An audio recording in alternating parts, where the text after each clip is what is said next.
సూర్యాపేట జిల్లా కేంద్రంలో ఉన్నటువంటి గుట్టలు మాత్రం మొత్తం ధ్వంసమవుతామని చెప్పొచ్చు. మనం విజువల్స్లో చూస్తున్నాము.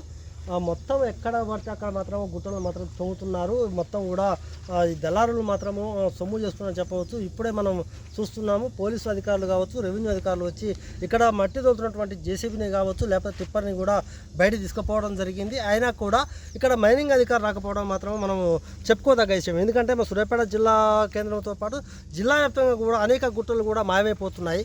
మొత్తం బండరాలు తొలగిస్తున్నారు. మొత్తం గుట్టలు కూడా తొలగించి మొత్తం సౌను చేసే అవసరం వస్తే దీనంతా కూడా ఆక్యుపై చేసే అవకాశం ఉన్నా కూడా ఇక్కడ మైనింగ్ అధికారులు కూడా చూసినట్టు వివరిస్తున్నారు. దీనికి మాత్రం కొంత మేర రాజకీయ ప్రమేయం కూడా ఉన్నట్టు కనిపిస్తుంది. ఎందుకంటే ఏ పార్టీ అధికారులకు వచ్చి ఆ పార్టీకి తొత్తులుగా వాళ్ళ పనులు వాళ్ళు సాపుగా చేసుకుంటున్నారు.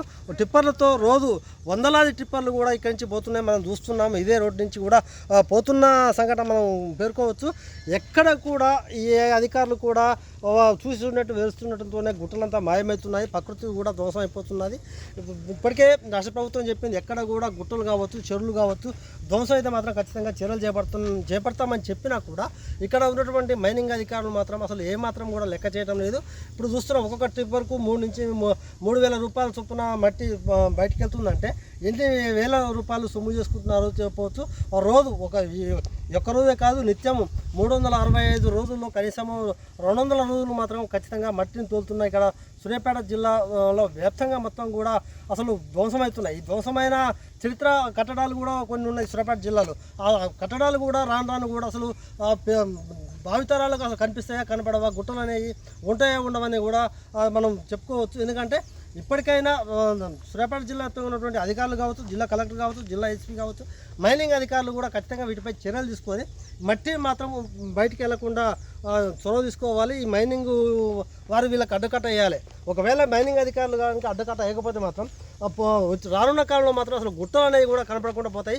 మొత్తం కూడా పిల్లలకు భావితరాలకు అసలు గుట్ట లేనిది, ఆ కొండలు లేనిదని కనపడకుండా ఉండే ప్రమేయం ఉంది. మనం చూస్తున్నాం. ఇప్పుడే ఇక్కడ ఉన్నటువంటి జేసీబీ కావచ్చు, టిప్పర్ని కావచ్చు, జిల్లా అధికారులు, జిల్లా యంత్రాంగము చొరవతోనే ఇప్పుడు దీన్ని మాత్రం వీటిని పోలీస్ స్టేషన్ తరలించే అవకాశం కనిపిస్తుంది. మరి ఇది పోలీస్ స్టేషన్కి తరలిస్తారా లేకపోతే మధ్యనే మమ అనిపిస్తారా అర్థం కాక చూస్తున్నాం. మనం మొత్తం ఇప్పుడు విజువల్స్ కనపడుతుంది.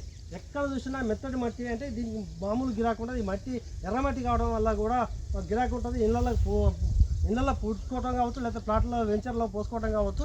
ఎంత చేస్తున్నా కూడా నెలల కొద్దీ జరుగుతున్నా కూడా, తతంగా జరుగుతున్నా కూడా ఇటువైపు కన్నెత్తి చూడకుండా ఉండటం శోచనీయం. ఇది కూడా చూసే అవకాశం పోయి ఉండేది. కాకపోతే ఏంటంటే ఇక్కడ ఉన్న చుట్టుపక్క గ్రామస్తులు జిల్లా కలెక్టర్ గారికి లేదా ఎంఆర్ఓ గారికి వాళ్ళు చేరవేస్తేనే వాళ్ళకి తెలిసింది తప్ప అసలు ఖచ్చితంగా మాత్రం దీని వైపు కన్నెత్తి చూడకుండా ఉండేవాళ్ళు. ఇప్పటికైనా జిల్లా కలెక్టర్ గారు స్పందించి ఎవరైతే మట్టి మాఫియా కొనసాగిస్తున్నారో వాళ్ళపై కఠిన చర్యలు తీసుకొని గుట్టలు కొండలు కాపాడవలసిందిగా ప్రజలు కోరుతున్నారు.